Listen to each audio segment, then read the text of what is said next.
quiserem ver se vocês vão jogando. Gente, sim, também. Eu já vi também. Acho que ninguém sabe disso, né? Então, olha aí embaixo. Merry Christmas. Merry Happy Birthday. Não sei se entenderam.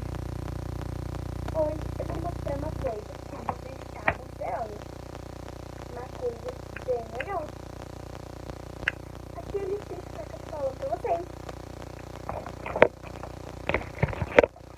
É uma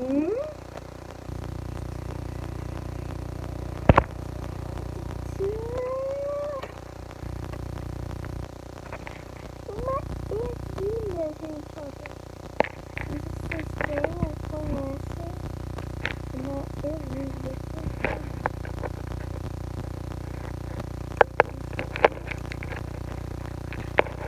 Olha só a cabecinha, tá vendo? É bem legal essa ervilha.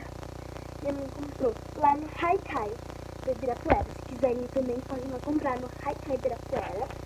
Lá é um lugar ótimo pra comprar coisa de papelaria, piton, até cheiros, aqueles polvos do humor. Acho super fino, a minha mãe acha muito caro. Então a gente comprou essa ervilha.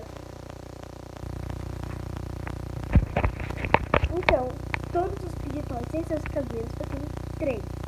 2 poppets e essa ervilhinha. E olha, gente, daqui a pouco vai ter as dancinhas que eu fazia no canal, Night Pop Challenge e vídeos do Roblox, tipo lugares secretos no Parque Hayden. Se quiserem, podem ver.